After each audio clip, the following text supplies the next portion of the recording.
हाँ बच्चों, हम लोग सरल परिपथ पढ़ रहे हैं। सरल परिपथ में एक हेडिंग हो गई थी, टर्मिनल विभवांतर।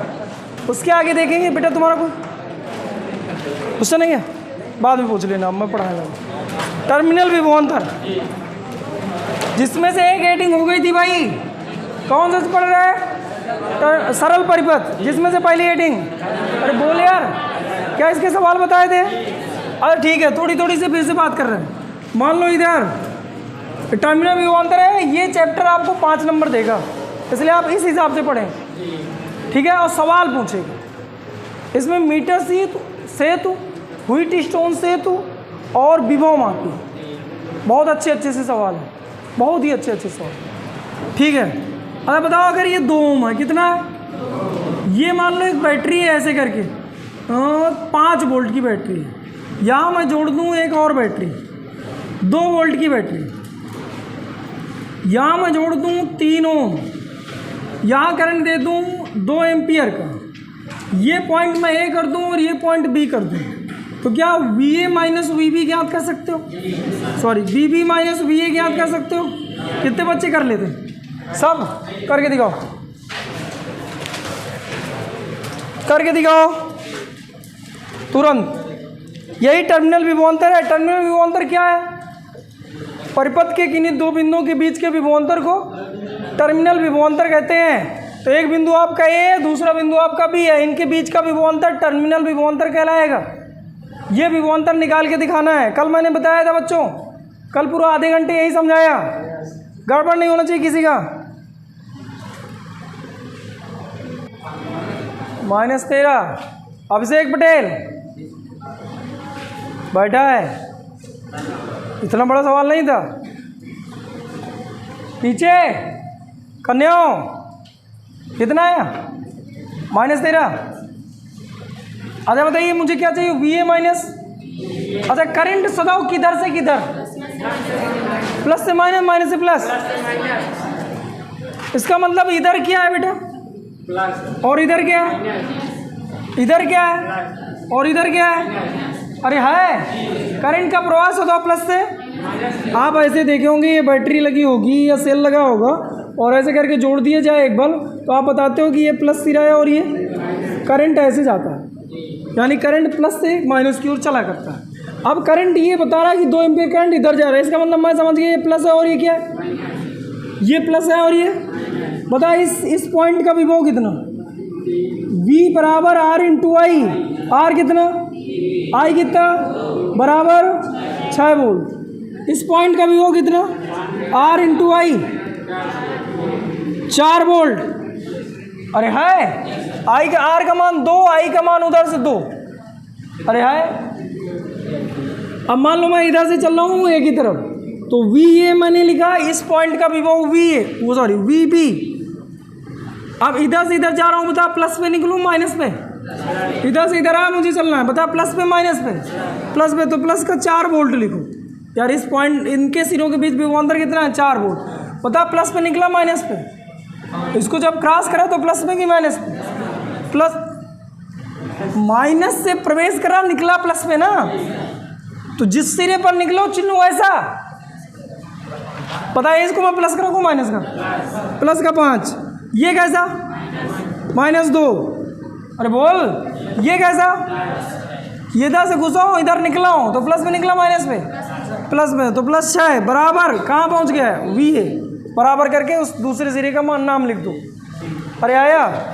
अब ये लिखा VB, ये लिखा है 5, 4 9 में 2 गए 7 में से 6 जुड़ गया 13, तो +13 बराबर VA। VB माइनस VA बराबर, इस 13 को उधर ले जाओ तो -13 वोल्ट। खत्म बात। प्लस माइनस सब कुछ इस सूत्र से निकल आता है। हेडिंग डाले सेल। इस चैप्टर की दूसरी हेडिंग या इस भाग की दूसरी हेडिंग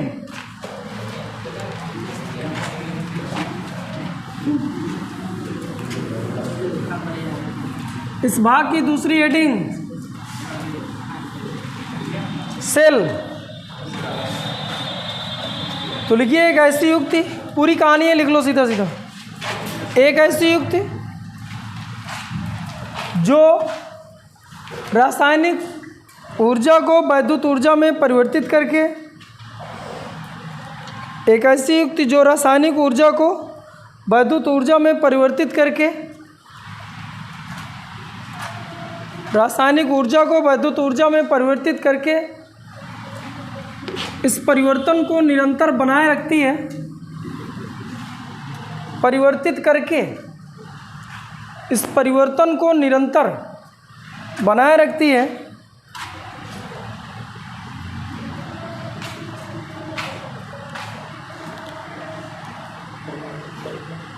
इस युक्ति को सेल कहते हैं। सेल कहते हैं।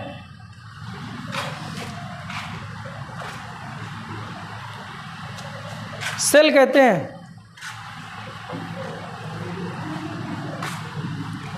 हेडिंग डालो ईएमएफ ऑफ सेल, यानी सेल का विद्युत वाहक बल। ईएमएफ, सेल का विद्युत वाहक बल। सेल का विद्युत वाहक बल।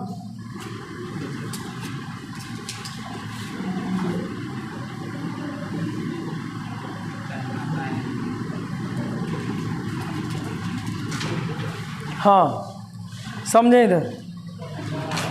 ये मान लो मैं सेल ले लूँ। सेल ऐसे कुछ होते हैं।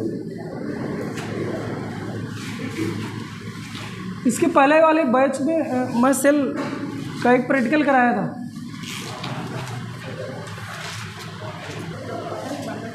देख कुल मिला के ऐसे एक डिब्बा रहेगा, आपको 9 स्वादर दे दिया जाएगा। 9 स्वादर का सूत्र यानी H4Cl होता है। थोड़ी सी पानी लेके यही नल से पानी ले लो और 9 स्वादर मिला दो। एक एनोड और एक कैथोड दिया जाएगा, यहाँ लगा दो। एक धारा मापी दिया जाएगा, इनसे उठा के धारा मापी जोड़ दो। धारा मापी में आप देखेंगे कि ये जो है इसके लिए इधर उधर चलने लगा। इसका मतलब क्या है? करंट बहने लगा। अरे आया, ये क्या है? सेल। ये क्या है? ठीक। ये जो इधर पे हम 9 स्वादर यानी NH4Cl + H2O मिला के विलयन बनाया है, इसको हम बोला करते वैद्युत अपघट। क्या बोलते हैं? ये नोड और कैथोड जो एक प्लस होता है और एक इसके आए, इसके अंदर धन आयन और क्या होते हैं? धन आयन और ऋण आयन होते हैं। जो धन आयन है वो ऋण की ओर जाता है, ऋण वाली प्लेट की ओर। धातु की प्लेटें होती हैं, इन प्लेटों को हम इलेक्ट्रोड कहते हैं। क्या कहते हैं? और इन पूरे को अगर एक साथ बोलना है तो सेल बोलते हैं। सेल के अंदर ये सिस्टम होता है। अरे आया नहीं आया? जो ऋण आवेश होता है, या सॉरी ऋण आयन होता है, वो धन प्लेट की ओर चलता है, धन इलेक्ट्रोड की ओर चलता है। जब ये इधर उधर चलते हैं तो हम लोगों ने देखा था।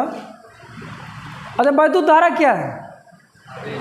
आवेश वाहक एक सिरे से दूसरे सिरे की ओर चलने लगे तो इनके चलने की क्रिया को ही विद्युत धारा कहते हैं। अरे बोले यार, अब एकांक समय में कितना आवेश गया, विद्युत धारा की तीव्रता कहलाती है। तीव्रता का सूत्र है I = Q/। इसका नहीं है, आवेश चलने लगे बस करंट प्रवाहित। ये ऐसा हमने मान लिया। चलिए ठीक। अब बताओ, यहाँ ये प्लस का और ये क्या है? करंट ऐसे जाता है, पता ना? करंट किधर से किधर? यहाँ गया, यहाँ गया, यहाँ गया। करंट इधर से इधर गया और यहाँ से यहाँ जाता है। अरे जाता है। सेल के अंदर बताओ करंट किधर से किधर जा रहा है? माइनस से प्लस। सेल के बाहर यहाँ और यहाँ अंतर है। सेल के बाहर करंट कहाँ से कहाँ? और सेल के अंदर जब यहाँ से यहाँ जाता है तो जो उस समय जो अवरोध उत्पन्न होता है उसे बाह्य प्रतिरोध कहते हैं। जब यहाँ से यहाँ जाता है उस समय जो उत्पन्न होता है उसे आंतरिक प्रतिरोध कहते हैं। अब पूरा यहाँ से चालू किसी एक एकांक आवेश को ले लो, एक कूलम आवेश ले लो, यहाँ से उठाओ, यहाँ घुमाओ, यहाँ घुमाओ, यहाँ घुमाओ, यहाँ से फिर यहीं ले आओ उसी पॉइंट पर। तो जो टोटल कार्य करना पड़ा, करेगा कौन? सेल। हमें नहीं करना। कौन करेगा? जो टोटल कार्य करिए उसे सेल का विद्युत वाहक बल कहते हैं। आया? एकांक आवेश को एकांक सेल सहित, या मतलब इधर भी सेल सहित पूरे परिपथ में प्रवाहित करने में किया गया कार्य सेल का विद्युत वाहक बल कहलाता है। इसको ई से व्यक्त करते हैं। ई बराबर सूत्र होता है W अपान, नाम बल है, मात्रक न्यूटन नहीं है। अच्छा, बल इसका विद्युत वाहक बल का नाम रख दिया गया, क्योंकि अगर हम लोग इनको इससे ना जुड़े, मान लीजिए एक तार ऐसे ही रख दें, मतलब ये धनायन और ऋण, ये जो ऊपर तार है इनका संपर्क यहाँ से छोड़ दें, मतलब इनको टच जो है संपर्क है छोड़ दें, हटा दीजिए। तो इसके अंदर जो मुक्त इलेक्ट्रॉन थे, कोई इधर जाएगा, कोई इधर जाएगा, कोई इधर जाएगा, ऐसे ऐसे करके जाते हैं, लेकिन गति करते हैं। लेकिन जब मैं जोड़ देता हूँ इनको, तो एक सिरे से दूसरे सिरे की ओर गति करते हैं। अभी भी गति कर रहे हैं, पहले भी गति कर रहे थे। अच्छा, जब एक ही तरफ को जा रहे हैं, इसका मतलब किसी न किसी ने इन पर बल लगाया है, तभी तो जाने लगे, नहीं तो इधर उधर जाना चाहिए। किसी भी वस्तु की स्थिति में परिवर्तन बिना बाह्य बल के संभव। यहाँ पर बल लगा है, लेकिन वो बल जो है वो किसके कारण आया है? विभवांतर के कारण। अगर मैं यहाँ 10 वोल्ट लिख दूँ, यहाँ 100 वोल्ट रख दूँ, तभी जाएंगे। इलेक्ट्रॉन सदा उच्च से निम्न की ओर जाते हैं। क्यों यार? अरे बोले यार, उच्च से निम्न की ओर, निम्न से उच्च की। धारा उच्च से निम्न की ओर जाती है, इलेक्ट्रॉन निम्न से उच्च की ओर जाती है। इलेक्ट्रॉनों के विपरीत धारा बहती है, उल्टा। अरे तुम सब जी है।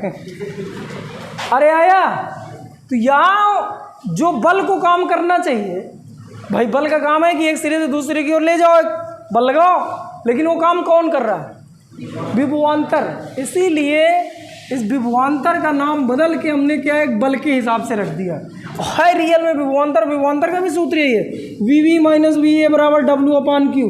इसका मात्रक भी वोल्ट होता, लेकिन हम इसको क्या कहते हैं? विद्युत वाहक बल। अब विभवांतर बात एक ही हुई कि नहीं? क्योंकि ये भी इधर ले जा रहा है और विभवांतर भी इसको इधर ले जा रहा है, और इधर ले जा रहा है, बल नहीं, विभवांतर लगाते हैं ऑटोमेटिक जाने लगे, और हमें ऐसा फील हो रहा है जैसे कोई बल लग रहा हो, इसलिए इसका नाम हम रख देते हैं विद्युत वाहक बल। और कुछ सूत्र ऐसे होता है। अच्छा बताइए परिभाषा, इसको मान लिया जाए एकांक आवेश को सेल सहित पूरे परिपथ में प्रवाहित करने में किया गया कुल कार्य क्या कहलाता है? सेल का विद्युत वाहक बल कहलाता है। लिख लो, लिखो खुद से।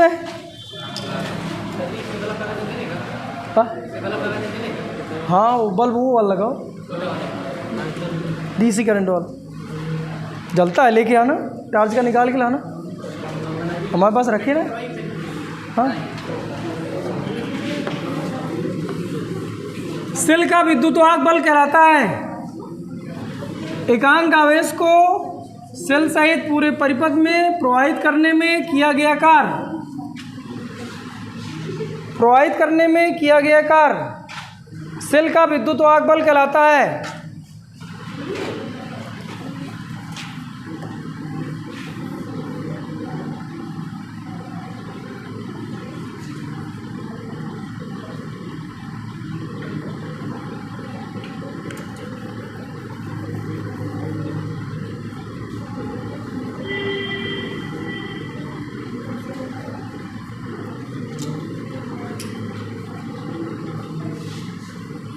सूत्र लिख लें।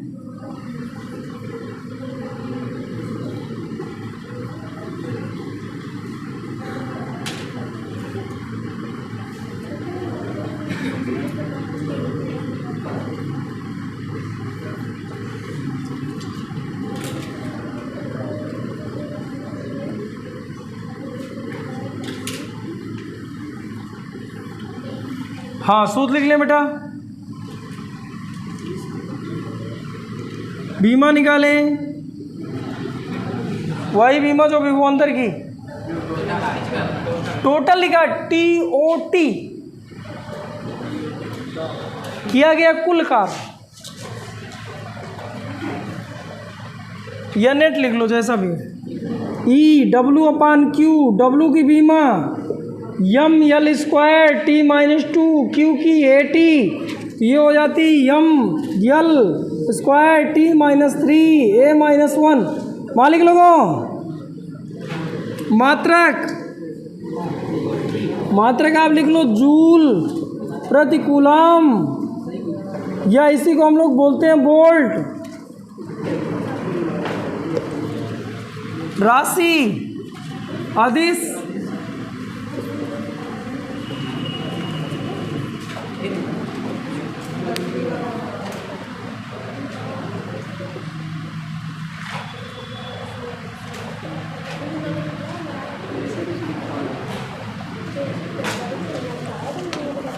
राशि, अदिश लिखते जाओ।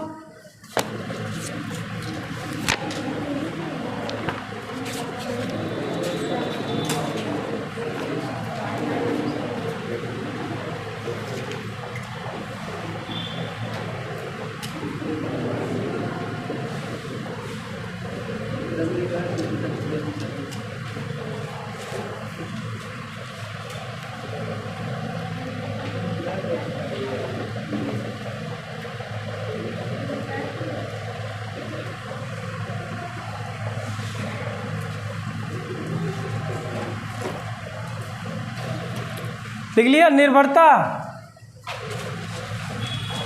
निर्भरता लिखिए बेटा। इंडिपेंडेंसी, सेल का विद्युत वाहक बल किन किन बातों पर निर्भर करता है,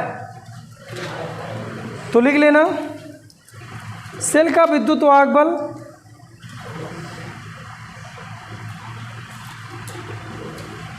केवल वैद्युत अपघट व इलेक्ट्रोडों की प्रकृति पर निर्भर करता है। लिख रहे हो? निर्भरता में लिखना था। सेल का विद्युत वाहक बल केवल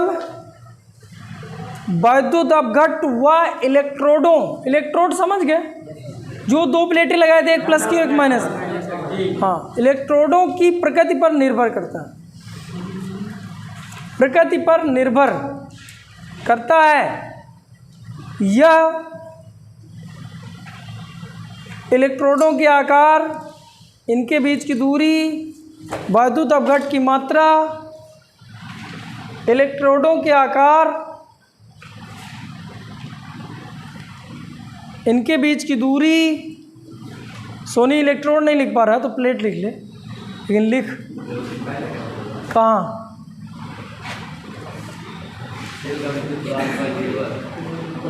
सेल का केवल वैद्युत अपघट व इलेक्ट्रोडों की प्रकृति पर निर्भर करता है। इलेक्ट्रोडों के आकार, उनके बीच की दूरी और अपघट की मात्रा आदि पर निर्भर नहीं करता, आदि पर निर्भर नहीं करता। वैद्युत अपघट समझ गए बेटा क्या है? जो नौसागर और जल का विलयन हम लोग बना रहे थे, मैं बता रहा था ना, वो वैद्युत अपघट है। उसमें जो दो प्लेटें डाले थे, एक प्लस की और एक माइनस की, वो इलेक्ट्रोड है। तो वैद्युत अपघट पर निर्भर करेगा, उनकी प्रकृति पर, और इलेक्ट्रोड की प्रकृति पर निर्भर करेगा। और मोटाई, जैसे ये चित्त से समझाऊँ शायद समझी से, मैं समझ नहीं। देखिए इधर, ये क्या है जो भरा है इसमें? वैद्युत अपघट क्या है? इसमें दो प्लेटें लगा दी, एक प्लस की और एक, इन्हें क्या है? इलेक्ट्रोड। इनकी प्रकृति पर निर्भर करता है विद्युत वाहक बल। अब ये कितनी मोटी लगाया है, कितनी दूरी, इनके बीच की दूरी है, कितनी मात्रा भरे हो, थोड़ा सा भरे हो, बहुत ज़्यादा भरे हो, इन बातों पर निर्भर, जबकि आंतरिक प्रतिरोध निर्भर करेगा। ठीक है, चलिए ठीक, विद्युत वाहक बल हो गया। अगली हेडिंग, अगली हेडिंग डाल लो तुम लोग, सेल का आंतरिक प्रतिरोध। सेल का आंतरिक प्रतिरोध, इसके बाद कुछ अच्छे अच्छे सवाल हों। सेल का आंतरिक प्रतिरोध,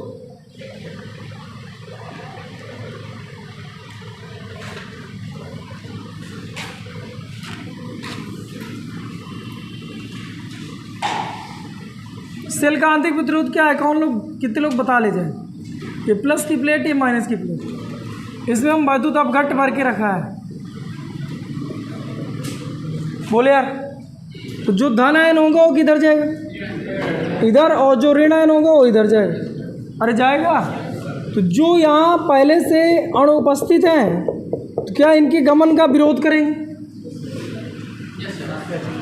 बोले यार, अगर गमन का विरोध करेंगे तो इसी अवरोध को हम लोग आंतरिक प्रतिरोध कहते हैं। क्या कहते हैं? और अगर हम लोग यहाँ से एक तार जोड़ दें और फिर इलेक्ट्रॉन धारा इधर से इधर जाए तो उस समय जो अवरोध उत्पन्न होता है उसे हम क्या कहते हैं? बाह्य प्रतिरोध सदैव कांस्टेंट होता है। क्या होता है? लेकिन आंतरिक प्रतिरोध कांस्टेंट।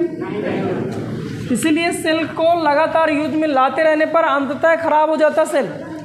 बोले यार, घड़ी वड़ी जो सुई चलना बंद हो जाती है, टार्च में डाल दो टार्च जलना बंद हो जाती है, क्योंकि आंतरिक प्रतिरोध धीरे धीरे धीरे धीरे बढ़ता रहता है और बढ़ के इतना ज़्यादा होता है करंट जीरो कर देता है। मतलब ये जो धनायन और ऋणायन है इनको इधर इधर जाने ही नहीं देता। अरे आया, तो आंतरिक प्रतिरोध क्या है? पहले तो क्वेश्चन ये था कि जब धनायन सेल के अंदर, सेल के बाहर नहीं, आंतरिक प्रतिरोध यहाँ होगा, बाह्य प्रतिरोध वहाँ होगा। तो जब सेल के अंदर, किसके अंदर? आवेशवाहक इलेक्ट्रोडों की ओर चलते हैं, या धन आयन और ऋण आयन किनकी ओर चलते हैं? इलेक्ट्रोडों की ओर चलते हैं। तो वैद्युत अपघट्ट द्वारा इसके अंदर यहाँ अवरोध कौन उत्पन्न कर रहा है? ये जो पानी भरा हुआ है, अरे जो विलयन भरा हुआ है, इस विलयन का नाम क्या है? वैद्युत अपघट्ट। तो वैद्युत अपघट्ट द्वारा जो अवरोध उत्पन्न हुआ है उस अवरोध को हम लोग क्या कहते हैं? आंतरिक प्रतिरोध। अरे बोल यार, अरे बता, अगर मैं धीरे धीरे इसको गर्म कर दूँ, एक अच्छा क्वेश्चन है, आंतरिक प्रतिरोध घटा कि बढ़ा? प्रतिरोध घटा कि बढ़ा? शुभम मालिक, प्रतिरोध घटा कि बढ़ा? सोच, कॉमन सेंस है। अब ये धनायन और ऋणायन को जाने में आसानी होगी कि समस्या होगी? अब आप ही सोचिए, ये जो आयन है भाई विलयन हो गया गर्म, तो क्या अणु सब तेजी से गति करने लगते हैं? अरे उसमें वेग बढ़ जाता है, उसमें बढ़ाने से उसमें वेग, तो धनायन और ऋणायन तेजी तेजी जाने लगेंगे तो तुरंत यहाँ पहुँचेंगे, तुरंत यहाँ पहुँचेंगे। तो अगर तेजी तेजी जाने लगे तो करंट बढ़ गया, मतलब प्रतिरोध रुक गया। अरे प्रतिरोध रुका तभी तो करंट बढ़ा। इसलिए वैद्युत अपघट्टों का यदि ताप बढ़ा दिया जाए तो इनका प्रतिरोध घट जाता है। अब आया समझ? आंतरिक प्रतिरोध क्या है? सेल के अंदर धनायन और ऋणायन इलेक्ट्रोडों की ओर गति करते हैं, बोल, जिससे वैद्युत अपघट्ट द्वारा अवरोध उत्पन्न होता है। इसी अवरोध को हम आंतरिक, लिखो, सेल के अंदर, सेल के अंदर, सेल के अंदर धनायन व ऋणायन, ये कुल मिला के विद्युत वाहक, यानी इनको धनायन ऋणायन को वैद्युत वाहक बोलते हैं। धनायन व ऋणायन जब प्लेटों की ओर गति करते हैं, प्लेटों को इलेक्ट्रोड बोलते हैं, प्लेटों की ओर गति करते हैं तो वैद्युत अपघट्ट द्वारा उत्पन्न प्रतिरोध, तो वैद्युत अपघट्ट द्वारा उत्पन्न प्रतिरोध, तो वैद्युत अपघट्ट द्वारा उत्पन्न प्रतिरोध, वैद्युत अपघट्ट द्वारा उत्पन्न प्रतिरोध आंतरिक प्रतिरोध स्मॉल आर कहलाता है। आंतरिक प्रतिरोध स्मॉल आर कहलाता है।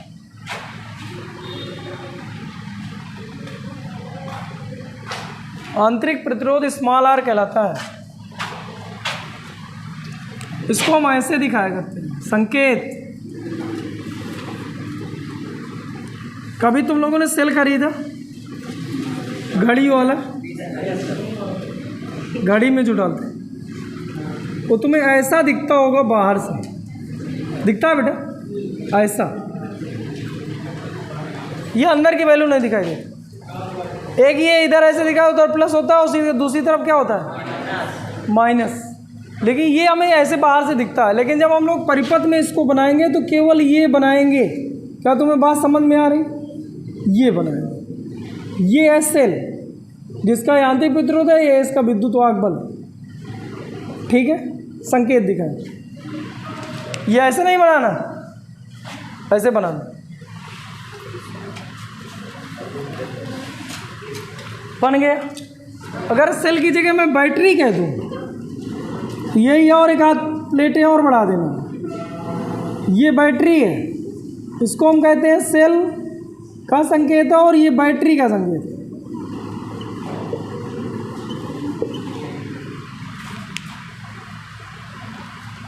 ये इनका आंतरिक प्रतिरोध है। आंतरिक प्रतिरोध शून्य हो सकता है कब? जब सेलें नहीं हों।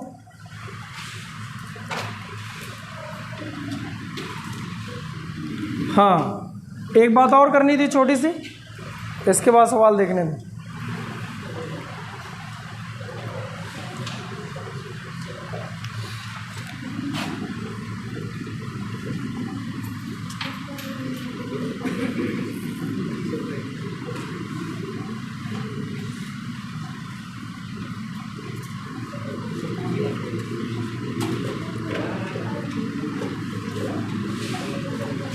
बताओ करंट किधर से किधर से इस परिपथ में, ये मान लो 2 वोल्ट की है, करंट किधर से किधर जाएगा? ए सी बी की ए बी सी? पक्का? सोच लो, बाद में चांस नहीं मिलेगा। 50 वोल्ट। अब बोल करंट किधर जाएगा? ए बी सी की ए सी बी? पक्का? अभी इससे करंट ऐसे निकला था जब ये नहीं लगा था, लेकिन अब इसमें करंट जा रहा है। तो पहले ये क्या थी? डिस्चार्ज हो रही थी, अब क्या हो रही है? तो सेल से आवेश निकलते हैं ऐसा कोई जरूरी? सेल से ऊर्जा मिलती है जिस कारण आवेश गति करते हैं, और वो ऊर्जा स्टोर भी हो सकती हो, क्षय भी हो सकती है। अगर ऐसे करके ऐसे जा रही है तो हम कहते हैं ऊर्जा क्षय हो रही है, अगर ऐसे करके जा रही है तो ऊर्जा स्टोर हो रही है। क्या उसको, जो ऊर्जा स्टोर होती है उसको हम क्या करते हैं? बैटरी चार्ज हो रही है, और जो क्षय होती है उसको कहते हैं बैटरी डिस्चार्ज। क्या तुम्हें बात समझ में आई? अरे बता, एक बात बता, क्वेश्चन एक बार पूछा था ऐसे ही कंपटीशन में, नहीं लालू क्वेश्चन है, सेल के अंदर आवेश सदैव प्रवाहित होता है, यानी उसमें कहा था सेल के अंदर, कौन है यार? सेल के अंदर आवेश प्रवाहित होता है, यानी आवेश वाहक गति करते हैं। लिखा था कि माइनस से प्लस की ओर, माइनस से प्लस की ओर सदैव। दूसरा ने कहा था प्लस से माइनस की ओर सदैव, करा प्लस से माइनस की ओर हो सकता है, माइनस से प्लस की ओर हो सकता है। और ऑप्शन दिया था ए बी सी डी, और भी नीचे दिया था ए बी सही है, बी दिया था बी सी सही है, फिर कह रहा था सी डी सही है, और अगला कहा था कि ए डी सही है। बताइए कौन सा सही है? क्या केवल ए सही है, केवल बी सही है, केवल सी सही है, केवल डी सही है? कुछ भी आप बोल सकते हैं। और ऐसे ऑप्शन कहाँ मिलते हैं पता है ना? हाँ, जब एडवांस में बैठोगे ना तो विकल्प में विकल्प दिया करता है कि तुझे हर विकल्प तुझे हल करना पड़े। और ऐसे में क्या होता है कि सही वाला मिल गया तो 3 तो छोड़ो यार, खत्म बात। ऐसे में क्या है, सब तुझे हल करना पड़ेगा, कठिन गलत भी हल करना पड़ेगा। हो सकता है कि 2 सही हो ना। अरे बता सही कौन सा सही है? सी और डी दोनों सही है। अब जब चार्ज होगा तब बताइए कहाँ से कहाँ इसके अंदर जाएंगे आवेश वाहक। जब ये मान लो बैटरी चार्ज हो रही है तो पता किधर से किधर? प्लस से। बाकी बैटरी सब केवल सुना रहे हैं। कभी कभी ये मुंह चलाया करो, हुंकारी बनना सीख लो। हुंकारी जानते हो ना? गाँव में कहानी सुने किसी बुड्ढे की, कोई इतनी हुंकारी भरा था। हाँ हाँ, ऐसे ही तुम्हें भी करना है, और वरना तुम सो जाओगे, मुझे पता है। देखो ये, देखो इनकी आंखें देखो कटिहार की, एक पूरी नींद कंप्लीट है। अरे भाई यार, या तो कंटिन्यू लिखाते रहो इमला जैसे, या हुंकारी भरो। बता, अगर ये चार्ज होगा तो उस समय आवेश वाहक किधर से किधर? उस समय तो ये सही हो गया सी। अगर डिस्चार्ज हो तो इधर से इधर जाएगा। तो क्या सी और डी दोनों सही? ऐसे ऑप्शन आया था। ये सब कॉमन सेंस वाले क्वेश्चन है। अब इनमें मैं क्या लिखवा दूँ यार? अरे आया, कहाँ तक लिख लिए? हेडिंग डाल, सेल के आंतरिक प्रतिरोध की निर्भरता आंतरिक प्रतिरोध की निर्भरता,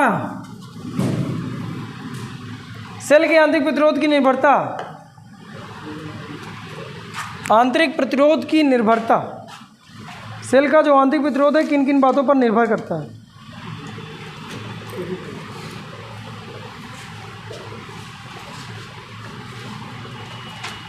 हाँ, इधर मेरी बात समझना है, कॉमन सेंस से सब चीज़ें रखनी है, कोई चीज़ रटना नहीं है। ये तुझे सेल दिख रहे, एक मैं प्लेट यहाँ चिपका दूँ, दूसरी प्लेट यहाँ चिपका दूँ, समझना थोड़ी, ये तुम्हें समझ नहीं आ रही बात। मान लिया प्लस की और ये कैसी है, मैं एक ऋण आयन ले लूँ यहाँ, बता इसको क्या यहाँ से यहाँ तक आना पड़ता, बोल। अगर ये प्लेट यहाँ ना हो कि यहाँ होती तो क्या केवल यहाँ चलना पड़ता। बता किस में प्रतिरोध ज़्यादा, किस में प्रतिरोध कम, ए में ज़्यादा और बी में प्रतिरोध जानते हो ना, रुकावट। यहाँ से यहाँ तक जाएगा तो रुकावट मतलब इतना ज़्यादा रहा होगा, और यहाँ से यहाँ, इसका मतलब मेरे समझ में आ गया कि यदि प्लेटों के बीच की दूरी कम कर दो तो इलेक्ट्रॉनों को यानी धन आयन और ऋण आयन को कम चलना पड़ेगा, और कम चलना पड़ेगा तो कम अवरोध होगा। सोनी, और कम अवरोध हुआ तो प्रतिरोध घट गया। अरे बोल, मतलब पहली बात समझ नहीं आई क्या आई, यदि प्लेटों के बीच की दूरी कम कर दी जाए तो प्रतिरोध घट जाता है, अवरोध कम होगा तो प्रतिरोध घट जाए। अच्छा चलो एठो ऐसे नॉर्मल जीवन में उदाहरण बात करते हैं। एक घड़ी का सेल देखो, एक घड़ी का सेल देखो, मतलब अरे वो जो छोटी सी याद है, एक इतना छोटा सा सेल आता देखिए कभी, ऐसे करके फिर ऐसे करके ऐसे, और एक ये आता निप्पो वाला आता ना, बता कौन सा ज़्यादा अच्छा होता है। कहते देखा है माँ कि कैसे देखने में नहीं, यूज में कौन सा अच्छा होता है। महंगा भी मिलता है, इससे तो महंगा मिलता होगा। ये मान लो 10 रुपये का है तो भले वो 15 की मिले, लेकिन इससे महंगा मिलता। क्यों? यहाँ गेस करो, क्योंकि इसकी प्लेट प्लस और माइनस पास है, ये सेल अच्छा है। और यह बड़ा सेल बना दो है और कह दो अरे क्या खोज करी है वो गड़बड़ा है। क्या तुम्हें बात समझ में आ गई? चलिए ठीक, पहली बात समझ में आ गई। दूसरी, अच्छा मुझे बताओ, अगर मैं यहाँ तक, दूसरी बात समझना, सब के सब समझने के लायक क्वेश्चन है। निर्भरता केवल यहाँ से समझी जा सकती है, भाई आराम से रट लेना तुम्हारी जैसी इच्छा। ये मान लो यहाँ तक भर दूँ, पहली बात। फिर मैं, पहली कंडीशन ये है बेटा, दूसरी कंडीशन में यहाँ तक भर दूँ, पता किस में करंट ज़्यादा बहता? दोनों में सेम क्या लग रहा है? अच्छा पता है, इसमें जो धन और ऋण आयन होते और पूरे में जो धन और ऋण आयन होते, तो किस में आयनों की संख्या ज़्यादा होती?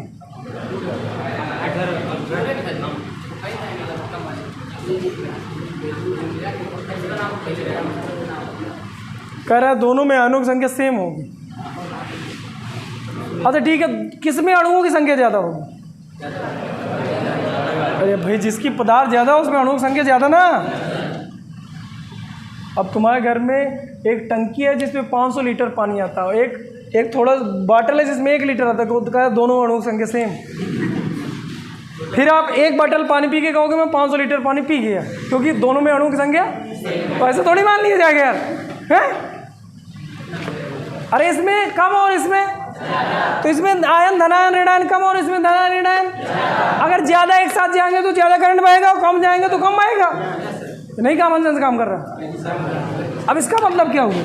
यदि यहाँ जो डूबा हुआ भाई, पहले इतना ही डूबा हुआ भाग था, अरे पहले इतने से डूबे हुए थे मात्र, अभी दोबारा इतना सा डुबो दिया, यानी जो वो जो प्लेटें डूबी हुई थी, प्लेटें जितनी अधिक डूब जाएंगी उसके क्षेत्रफल बढ़ने से, यानी डूबे हुए भाग का क्षेत्रफल बढ़ने से, किसके डूबे हुए भाग? प्लेटों में। अगर वो बढ़ा दिया जाए तो प्रतिरोध घटा कि बढ़ा? घटा बढ़ा? अरे आया तीसरा। अच्छा तीसरा, आप मुझे ये बताइए, यदि मैं इसकी सांद्रता बढ़ा डालूं, सांद्रता मतलब समझ रहे ना? अरे बोले यार। अच्छा बता, शहद है एक और पानी है, किसकी सांद्रता अधिक? अब समझ में आ गई सांद्रता का मतलब क्या था। बाकी आप कॉमन सेंस लगाओ। अगर मैं सांद्रता बढ़ा दूं तो बताए धन ऋणायन चलने में कठिनाई होगी कि आसानी होगी? तो बता प्रतिरोध घटा बढ़ा, बढ़ गया, वो जा ही नहीं पाएगा धन ऋणायन। सांद्रता बढ़ाने पे प्रतिरोध बढ़ जाता है। अरे आया कितने हुए? 3। एक और होता है, एक हुआ करता है कि ये जो इलेक्ट्रोड थे इनकी प्रकृति पर भी निर्भर करता है। अब इन्हें कि कोई भी डाल दो, जैसे जिंक उंक इसीलिए बनाए जाते हैं, मतलब इनके पदार्थ पर निर्भर करता है आंतरिक प्रतिरोध। अरे ठीक है, अब आप सेल के अंदर देखो, कार्बन और एक राड पड़ी रहती है, देखो पीछे पीछे जो है एल्यूमिनियम का धातु लगा होता है, लगा रहता है। अब उसकी जगह कुछ दूसरी चीज़ें डाल दो तो उसका प्रतिरोध या तो घटेगा या तो, लेकिन साथ में हमें चूँकि व्यवसाय के लिए यूज किया जाता है सेल, जो यहाँ सेल बिक रहे हैं व्यवसाय के लिए तो है। अब वो एल्यूमिनियम बाछे वाली प्लेट जो एल्यूमिनियम की है वो चांदी की लगाए तो भाई खरीदेगा कौन? बात समझ गए ना? तो वो चीज़ें यूज करी जाती है, धातु यूज करना है, वो चीज़ें यूज कर रहे हैं कि इसकी कैपेसिटी भी बनी रहे और साथ में सस्ता भी रहे, इसलिए वहाँ कार्बन वार्बन यूज कर लेते हैं अंदर। अरे आया, लेकिन उसकी जगह दूसरा पदार्थ भी भरे तो चलेगा। चलिए ठीक है, लिखो पहला नंबर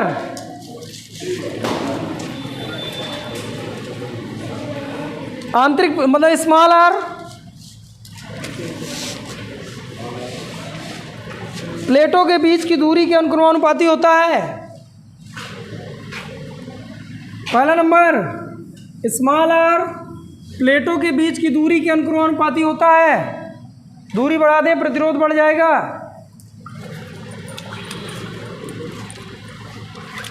दूसरा नंबर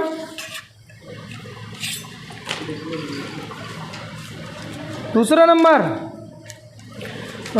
नंबर क्या समझाए थे? क्षेत्रफल डूबो, हाँ लिख लो। आंतरिक प्रतिरोध घोल में डूबे हुए प्लेट के क्षेत्रफल के,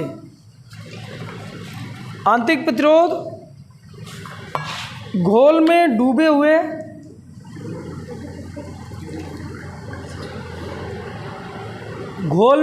हुए प्लेट के क्षेत्रफल के अनुक्रमानुपाती व्युत्क्रमानुपाती होता है।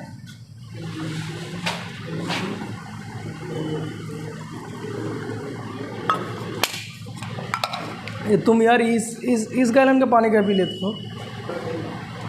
तो गर्म और करवा के लाता हूँ, कोई मतलब है नहीं। ये बेटा जिस दिन किसी सारों पड़ गई ना वो पानी पीने बंद कर दोगी। ये ऐसे क्या पी रहे?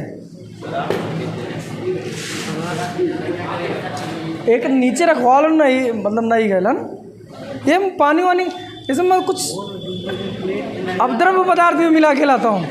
चलो किस दिन घूमते हो उतरोगे समझ में आ जाएगा। गुस्सा दिला देते हो। तीसरा लिखिए, तीसरा नंबर लिखिए, वैद्युत अपघट की सांद्रता बढ़ाने पर वैद्युत अपघट की सांद्रता बढ़ाने पर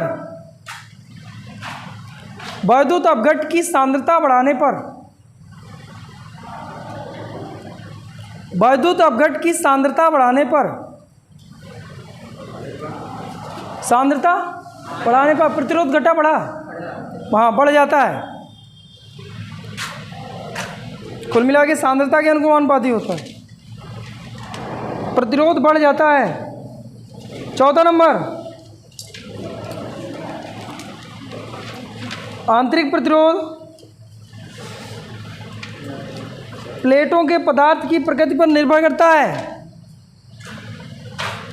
आंतरिक प्रतिरोध प्लेटों के पदार्थ की प्रकृति पर निर्भर करता है।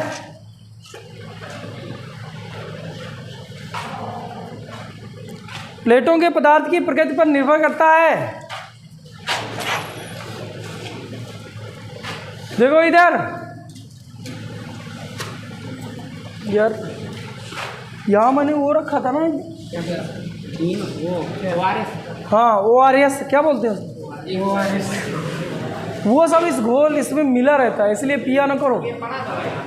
हाँ वो पता किस दिन पाऊँ फिर मिला दूंगा, वो ख़राब हो गया। मुझे सब सूट करता है, तुम लोग ना पिया करो, समझ गए ना? ये मजाक नहीं है, सही कह रहा हूँ। ORS घोल हो यार, क्योंकि मुझे जॉइंटिस है तो उसके हिसाब से पानी लाता हूँ ना मैं। फिर यहाँ का फिर गंदा पानी पिला दो तो फिर मैं ना पानी जाता हूँ, फिर 2-3 पॉइंट बड़ा मिलता है। अभी समझ रहे हो, घर में मेरी धर्मपत्नी भी है, कहती जब मैं रोज़ पानी इधर से जो है गर्म करके सब व्यवस्थित करके देता हूँ, फिर ये जॉइंटिस बढ़ के हो रहा है। तो जवाब देना पड़ता है भलाई को, रोज़ डांट खिलाते हो। इधर कितनी बात है? 4। अरे ठीक, चालू तो क्या, कोई बात नहीं। हेडिंग डालो, आंतरिक प्रतिरोध। आंतरिक प्रतिरोध ये कौन सी है? अपने घर की बात कर रहे हैं यार। आंतरिक प्रतिरोध हाँ यार, अगली हेडिंग है आंतरिक प्रतिरोध। 3 हेडिंग हुई, कौन कौन सी हो गई यार? उन्हीं तीनों में संबंध चाहिए भाई। सेल का विद्युतवाहक बल हो गया, टर्मिनल विभवांतर हो गया, आंतरिक प्रतिरोध हो गया। ये 3 हेडिंग तो हुई, इन्हीं तीनों हेडिंग को डालो, में संबंध लिखो। आंतरिक प्रतिरोध, सेल का विद्युतवाहक बल तथा टर्मिनल विभवांतर में संबंध, तथा टर्मिनल विभवांतर में संबंध। आंतरिक प्रतिरोध, सेल का विद्युतवाहक बल तथा टर्मिनल विभवांतर में संबंध। देख सवाल है, सवाल समझो या जैसा भी आप समझें। ये एक मैंने सेल लिया, इसका आंतरिक प्रतिरोध दे दिया ये पूरा सेल है, सेल का विद्युतवाहक बल ही है।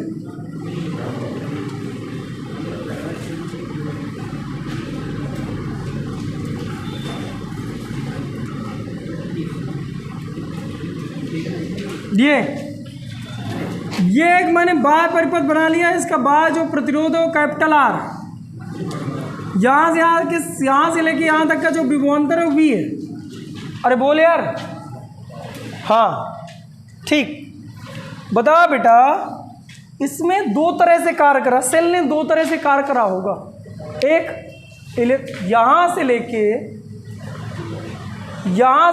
यहाँ तक एकांक आवेश को लाने में किया गया कार्य किया होगा, यहाँ से परिपथ में घुमाने में किया गया कार्य किया होगा। बोले यार, फिर यहाँ से लेके यहाँ तक लाने में भी तो किया गया कार्य किया होगा, कार्य निकालना पड़ेगा। इस कार्य को हम क्या कहेंगे? और ये वाला क्या, दोनों कार्य को जोड़ दूँ क्या? टोटल कार्य। ठीक, बता अगर मैं W टोटल क्या लिख सकता हूँ? देखिए यार, यहाँ टाइप इधर W टोटल क्या लिख सकता हूँ? WXT प्लस W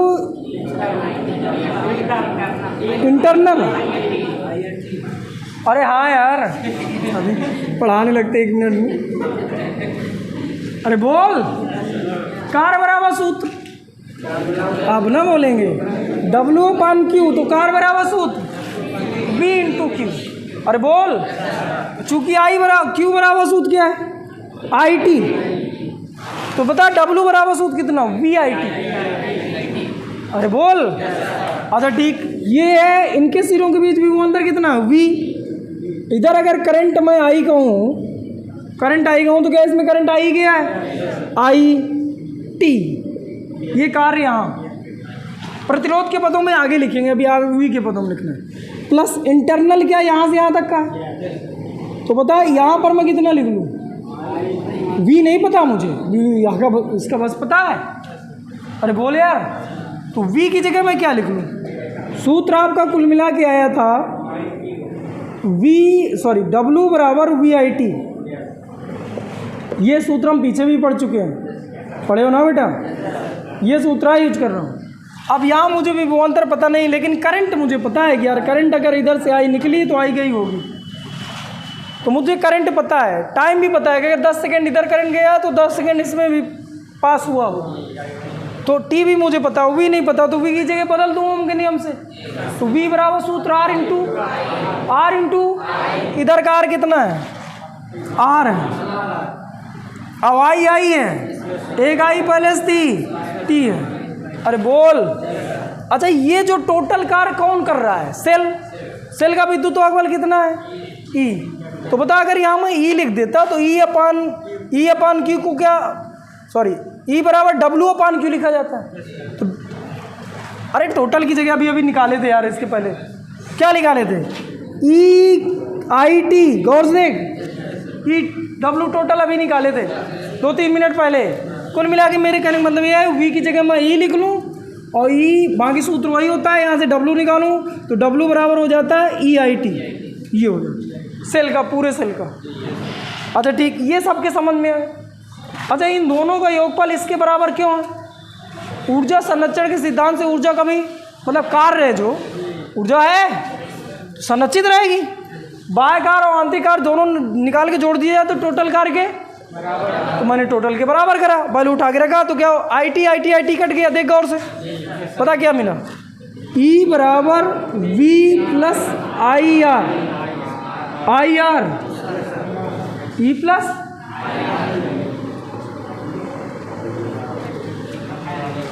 अच्छा बताओ v बराबर कितना? v बराबर e माइनस आई आर। अरे आया, ये उत्तर है। ये क्या है?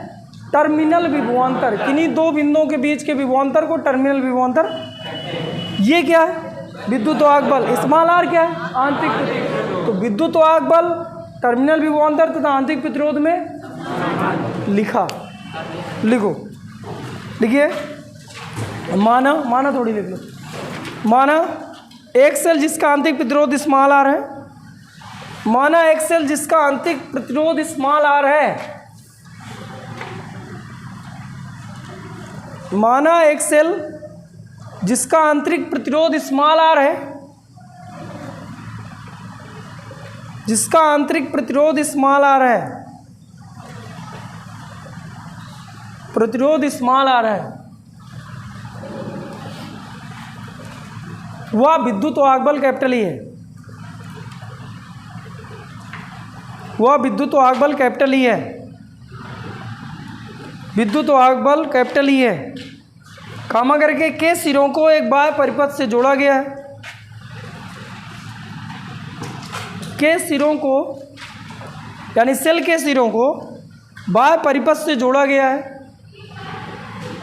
बाह्य परिपथ से जोड़ा गया है। बाह्य परिपथ से जोड़ा गया है जिसका टर्मिनल विभवांतर V वह बाह्य प्रतिरोध कैपिटल आर है।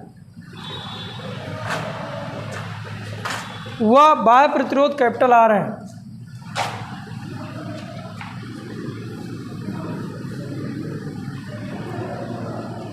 कैपिटल आर है।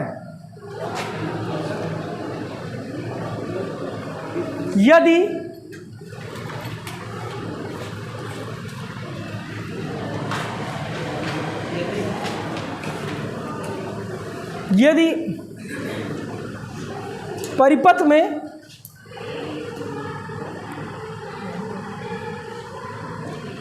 t सेकेंड तक आवेश प्रवाहित किया जाए, आवेश प्रवाहित किया जाए तो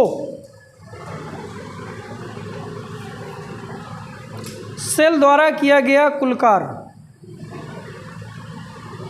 प्रवाहित किया जाए तो सेल द्वारा किया गया कुल कार्य, ये सूत्र लिखे।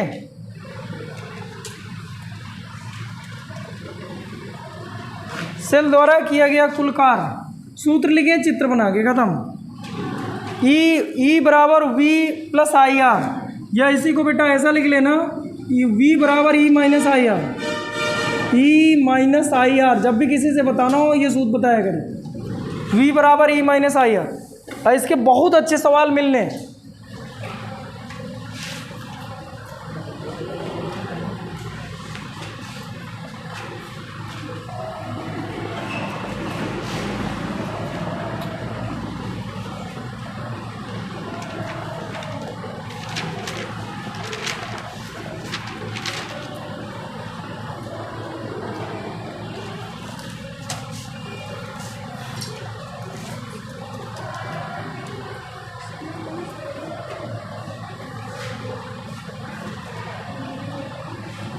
बना लिया?